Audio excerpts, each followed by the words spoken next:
Hola, ¿cómo les va? Tengan todos muy, pero muy buenas noches.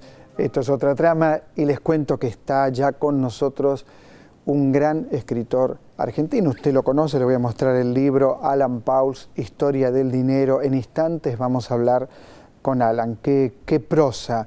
Le decía a Alan Pauls antes de empezar a grabar que no hay una línea, pero una línea que... No hay una página que no se hable de dinero, la obscenidad del dinero, la pornografía del dinero, todo esto presente en la novela de Alan Pauls. También está parte, porque son muchos del elenco de Póstumo, Erika Wallner, ese gran actor que es Max Berliner, Eda Díaz, a quien tantas veces hemos visto en unipersonales, sobre todo en el último tiempo, y el director, que es José María Muscari, también está hoy en El Refugio. En El Refugio no, en Otra Trama, ese fue el nombre que tuvo muchísimo tiempo. También está con nosotros un artista plástico notable, que es Eduardo Medici, y como siempre le damos un lugar a las primeras novelas, ¿no es cierto? Aquí tenemos a Gabriela Becaglia como El Caramelo, novela que por supuesto vamos a comentar junto con la autora que está aquí con nosotros, como El Caramelo. Ahí está, ahí tomó la cámara el libro. Mucho material en el programa de hoy y por supuesto en un programa de cultura no podemos no mencionar el nuevo Papa que tenemos, que es un Papa argentino, latinoamericano y que, claro está, deseamos que pueda acercar la Iglesia a la gente. Este es el deseo, por lo menos que uno tiene, que la Iglesia pueda tener una perspectiva de cercanía con el ser humano, de verdadera cercanía con el ser humano y por supuesto con los que menos tienen. Bien, todo esto en Otra Trama, pero antes quiero recomendar una obra de teatro que tiene que ver con el abandono, pero generalmente el abandono es un tema que ha sido muy enfocado desde la mujer abandonada. Aquí lo que hace Manuel González Gil es exactamente lo contrario. ¿Qué ocurre cuando el hombre es abandonado? ¿Cómo se siente el hombre cuando es abandonado? Y lo hace con ironía, lo hace con humor en el Teatro El Tinglado, lo hace con textos de Jorge Luis Borges, lo hace con personajes que se parecen a algunos personajes de cuentos de Fontana Rosa. Ahí están las imágenes: Adrián Batista, Fernanda González Caride, Luis Longhi, Omar Chinocum, y el dolor de ser abandonado, pero con humor, con inteligencia, y era una apuesta bastante dinámica, lo cual se agradece. Eso es en el Teatro El Tinglado. Pero ya mismo voy a saludar a Alan Pauls, que está en nuestro estudio de la televisión pública. ¿Cómo le va, maestro? ¿Cómo va? ¿Cómo va? Bien, muy bien. Decía que no hay una página donde no se hable del dinero. Esto fue lo que querías. Sí, quería escribir una novela que fuera como una novela pornográfica, pero en la que las escenas de sexo explícito hubieran sido reemplazadas por escenas de dinero explícito. Y creo que lo conseguí. Me interesaba producir un poco ese efecto como de ubicuidad que tiene el dinero. Efectivamente, el dinero es quizás una de las cosas que más presentes está en nuestra vida cotidiana todo el tiempo. Y también un efecto de saturación y de obscenidad, como bien dijiste vos, ¿no? Hay algo profundamente obsceno en el dinero, que es una experiencia con la que nos enfrentamos todo el tiempo y que ya casi no percibimos, ¿no? Reflejás parte de la trilogía de los años 70, ¿no? Historia del llanto, Historia del pelo, Historia del dinero. ¿Por qué esos tres temas? Necesitaba tres elementos, tres núcleos que me permitieran entrar a una época muy pensada, ya muy escrita, de una manera diferente, digamos. Eran como puertas de servicio para acceder a una época que ya estaba demasiado, creo, como estereotipada, ¿no? Y estos tres elementos me parece que eran elementos a la vez personales, o sea, el personaje de las tres novelas tiene una relación muy íntima con esas cosas, con el pelo, el llanto y el dinero, y a la vez me parece que eran tres prismas, digamos, a través de los cuales uno podía como reconstruir de una manera más o menos imaginaria una época, ¿no? Los años 70. Sí. Alan, fíjate que aquí el dinero está presente, bueno, primero por un accidente o un crimen, ¿no es cierto? No voy a contar mucho de un señor que cae con su helicóptero, pero después está presente en la guerrilla, en las relaciones que establecen con quienes secuestran, está presente en la terapia intensiva, en una mujer que tiene dinero y empieza a gastarlo, está presente en el lenguaje, es como si fuera un libro sobre la cultura del dinero en un momento determinado de la historia argentina. Sí. ¿Cómo haces para darle esa potencia dramática que le das al dinero? O sea, ¿cómo fue creciendo esta novela en vos desde la escritura? Bueno, es el mismo procedimiento que puse en práctica en las 3 novelas, creo. En la primera novela vi todo a través del llanto, en la segunda novela vi todo a través del pelo y en la tercera veo todo a través del dinero. Es como si me pusiera en un papel, digamos, como en una perspectiva medio psicótica, digamos, como gente extremadamente obsesiva que tiende a interpretar la totalidad del mundo a partir de un elemento que lo obsede, ¿no? que lo obsesiona. Y efectivamente el mundo puede interpretarse. O sea, curiosamente los psicóticos tienen razón en ese sentido, en el sentido de que si uno se obsesiona con un elemento, el dinero, por ejemplo, vos podés perfectamente leer la totalidad del mundo a través del dinero, como si el mundo todo el tiempo estuviera regido por relaciones de dinero, ¿no? Todo el mundo, las relaciones personales, íntimas, sexuales, el arte, la política. Y yo creo que lo que quería en el caso de Historia del Dinero era básicamente recuperar de los años 70, que son años en general leídos en clave política, recuperar la clave económica, ¿no? Yo creo que en los años 70 se impuso una especie de cultura económica, quiero decir, una manera económica de leer el mundo, que fue casi tan importante como la clave política con la que se leyó el mundo, ¿no?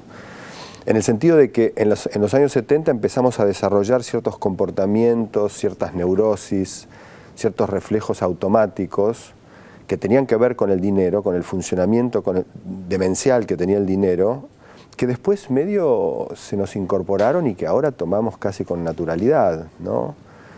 Por ejemplo, el hecho de que en los años 70 empezó la idea de que el mundo del dinero es un mundo siempre dividido en dos, ¿no? Un mundo oficial y un mundo clandestino, un mundo blanco y un mundo negro, ¿no? Un mundo visible y un mundo escondido, ¿no? En el libro yo reconstruyo un poco la cultura de la cueva, ¿no? Que bueno, que no es tan antigua, digamos, ¿no?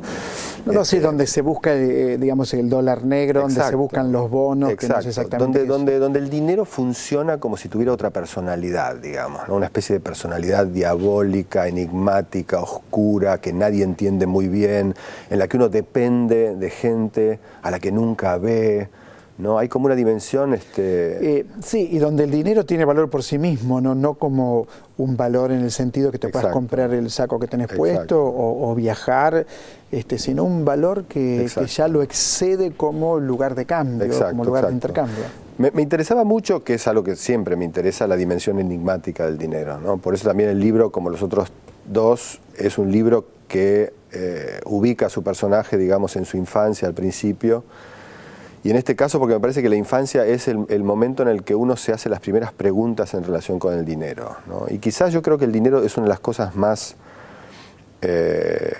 sospechosas, ¿no? Que aparecen para un chico, ¿no? Ya la idea de que uno pueda dar un billete a cambio de un objeto que uno desea es una idea que, si uno se pone en una perspectiva infantil, es bastante rara, ¿no? ¿Por qué? ¿Por qué uno da una cosa y le dan otra, ¿no? ¿Qué relación hay entre ese objeto que a uno le dan y ese pedazo de papel que uno entrega para que le den ese objeto, ¿no? Desde ahí hasta, digamos, todas las preguntas que se hacen los chicos en el corazón de una familia, ¿no? ¿Quién gana el dinero? ¿Cómo se lo gana? ¿Todo el dinero que viene en la familia lo gana alguien o lo gana otro? ¿Ese es el verdadero dinero? ¿Con ese dinero nosotros comemos? ¿Con ese dinero nos compramos la ropa? ¿Con ese dinero vamos al colegio? ¿O hay más? ¿Quién es el rico y quién es el pobre en la familia? Digamos, la familia yo creo que básicamente es una unidad, en principio, de interrogación económica, ¿no? Y en ese sentido me parece que la historia del dinero es eso. Es como una novela familiar, es la historia de una familia y de los usos múltiples del dinero que hay en una familia, interrogada desde la perspectiva de un chico que va creciendo y que todo el tiempo se hace preguntas con respecto al dinero, ¿no? Todo el tiempo trata como de penetrar en los secretos del dinero. Algunos logra penetrarlos, otros por supuesto no. Nombraste sexo y dinero.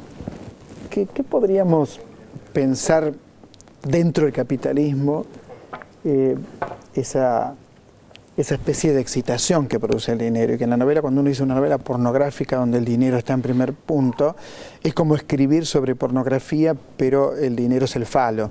Sí.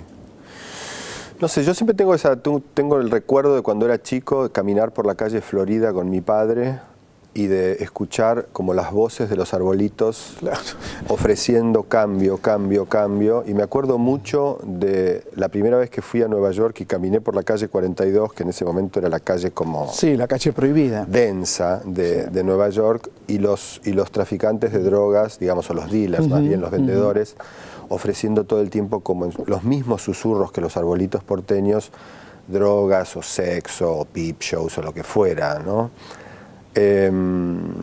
Hay una relación, me parece, entre sexo y dinero, pero se diría que, en cierto sentido, el sexo en los últimos, no sé, 50 años, no hace más que visibilizarse cada vez más, y el dinero, por su lado, no hace más que invisibilizarse cada vez más, ¿no? Yo, en la historia del dinero, hablo mucho de la cultura del cash, ¿no? Del efectivo, que me parece una cultura muy argentina. O sea, los argentinos, si no vemos la plata, si no vemos el billete, no creemos, ¿no? Es como si te ofrecen, no sé, una tarjeta de crédito sin límite de gastos o una cuenta con un descubierto de $30.000, todo muy bien, pero vos querés ver el billete, ¿no? Claro. O sea, que hay una necesidad porno de dinero, sí, que tenemos, que es muy visible. Yo me acuerdo mucho cuando fui de profesor a Estados Unidos, que tuve que pagar el depósito de un alquiler de una casa, que era la casa en la que iba a vivir durante ese semestre. Yo no tenía una cuenta de banco en Estados Unidos, entonces llevé plata. Y en el momento en que puse $2.000 como depósito, la empleada del housing de la facultad hizo como si estuviera viendo realmente un objeto totalmente porno, ¿no? Y aceptó el dinero muy a regañadientes, yo le expliqué, y al día siguiente me llamaron de la universidad y me dijeron que pasara a retirar el dinero inmediatamente. Era como algo que quemaba, ¿entendés? Como claro, una porque bomba. todos lo manejan con tarjetas de crédito o con cuentas. Y sobre todo porque el cash en Estados Unidos es totalmente sospechoso. O sea, solamente los narcotraficantes, o sea, la gente que maneja plata en efectivo, justamente porque no la puede blanquear, no la puede legalizar. Entonces yo inmediatamente, esa plata no tenía identidad, digamos, o más bien tenía una identidad muy clara, que era, o yo era narcotraficante o me dedicaba al tráfico de órganos, no sé, a cualquier actividad más o menos ilegal. Pero me di cuenta hasta qué punto el país más, digamos, capitalista del planeta no soporta la literalidad de la mercancía que pregona a los cuatro vientos, y que rige bastante las relaciones humanas, ¿no? O sea, están dispuestos a aceptar cheques, están dispuestos a aceptar tarjetas de crédito, transferencias bancarias, pero cuando les mostrás el toco, ahí dicen no. Tienen una reacción como si fueran, ¿no? como religiosa casi, ¿no? Como de, sacá esto de mi vista, ¿no? Como si no lo pudieran ver. O sea que me parece que hay evidentemente una relación, digamos, que el dinero es porno en ese sentido, ¿no? En el sentido de que es literal, es carne pura, digamos, y aun cuando el dinero sea como lo más simbolizable del mundo, porque efectivamente desde el huesito que se usaba, o los granos de sal que se usaban en la antigüedad para hacer las transacciones económicas, hasta la transferencia online, el dinero se fue simbolizando, ¿no? Cada vez pierde su materialidad, pero sigue teniendo una especie de potencia obscena feroz, ¿no? Y básicamente porque, como también trataba de reconstruirlo en la novela, con el dinero vos no solo comprás objetos, sino que también comprás personas, comprás tiempo, comprás carne, comprás servicios sexuales, o sea, comprás lo que sea, ¿no? Y hay algo de eso en la novela. Pensaba en el estilo, ¿no? Que es lo único que finalmente define si una novela es buena o mala, en mi opinión. Me acuerdo del pasado, ¿no? Me acuerdo del pasado, que para mí siempre fue una gran novela. La gran novela sobre el amor fue El Pasado. Y continúas con esa cosa que te caracteriza, ¿no? De la frase larga, la subordinada sustantiva o adjetiva, que lo aspira el lector. Es como que uno entra a Historia del Dinero y se queda por la frase se queda, ¿no? Por cómo lo vas absorbiendo en ese mundo, como una lavarropa haciendo un centrifugado, sí. ¿No? Lo vas metiendo en ese universo. ¿Esa sería tu marca? ¿Esa sería tu forma de estar en la literatura? Puede ser, puede ser. Es una cosa que se fue configurando, me parece, a medida que trabajaba, digamos. Nunca tuve esa premisa, pero es algo que encontré, me parece, escribiendo y que me interesó y que todavía me rinde, si se puede decir, ¿no? En el sentido de que todavía encuentro en construir ese tipo de frases una carga de placer o de extravío, digamos, que hace que siga. No puedo asegurar que sea definitivo. Por ahí en algún momento tengo ganas de probar qué pasa trabajando de una manera inversa, ¿no? Como sacando cosas, omitiendo cosas, agujereando la frase. Pero sí, me interesa un poco la idea narcótica del estilo, ¿no? La idea de un estilo que te emborracha. Sí, que puede emborrachar, que pueda acelerar, que pueda ralentar, que pueda producir como esos efectos que producen los estimulantes en las personas. Y también me gusta mucho la idea de que las frases sean lugares donde los lectores o los otros puedan instalarse, digamos, y pasar por toda clase de experiencias, ¿no? Porque la frase larga en general uno tiende a asociarla con literaturas como lentas o perezosas o lánguidas, y en realidad yo creo que la frase larga, si uno la toma en los grandes escritores que la cultivaron, como Proust, por ejemplo, son como, en muchos momentos son muy, muy lentas. O Joyce. Y son, claro, y son al mismo tiempo aceleradores fenomenales, ¿no? A mí me gusta mucho un efecto como medio parque de diversiones, como montaña rusa en la frase, ¿no? Que las frases incluyan esas especies de caídas bruscas y aceleradas, pero también que recorran como esos momentos en que parece no pasar nada y uno se queda como en éxtasis, ¿no? Me interesa eso, me interesa y también me interesa ir un poco en contra como de cierta primitivización de la lengua que a veces me cansa, ¿no? Que es como... Frase corta, punto seguido. Sí, frase como de gramática de español para extranjeros, sí. ¿No? Mi mamá me mima, o sea, está bien, pero me parece que hay algo, digamos, que hay algo en la lengua que todavía pide... Se puede explorar. Sí, pide ser liberado, ¿no? Pide ser explorado, y me parece que, bueno, ese es un poco mi trabajo. ¿Algún ensayo? ¿Te acordás del factor Borges? ¿Vas a volver a escribir ensayos? ¿Estás escribiendo ensayos? Bueno, ahora estoy escribiendo un libro que es bien raro para mí. Es un ensayo biográfico sobre un cineasta chileno que murió en el 2011, que yo admiraba mucho, que es Raúl Ruiz, que es un personaje bien peculiar. Es un libro que estoy haciendo para Chile, para mi editor en Chile. Y Ruiz es una especie, quizás el único cineasta de culto deliberado que hubo en el cine latinoamericano, un tipo que tiene la vida partida en dos, trabajó en Chile hasta el 73, se fue con el golpe y hizo una segunda mitad de su carrera en Francia, donde hizo cine más francés que los franceses, o sea que inmediatamente los franceses lo consideraron una especie de prócer total. Hizo 120 películas, o sea, era de una productividad infernal, y hacía películas en su casa los domingos con sus amigos, con una cámara, con un teléfono celular, y hacía películas con Catherine Deneuve y John Malkovich de 20 millones de euros.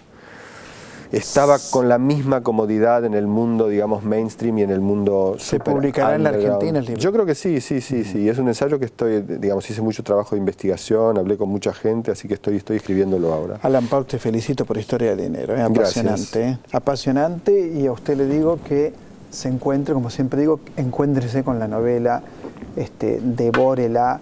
Si no lo conoce Alan Pauls como escritor, bueno, es el mejor momento para conocerlo. De Historia del Dinero puede pasar a Historia del Llanto, puede ir al revés, ¿no? Puede pasar a Historia del Llanto, Historia del Pelo, o puede además tomar El Pasado, que es la gran novela sobre el amor del siglo XXI, escrita por Alan Pauls. Enseguida regresamos, esto es Otra Trama.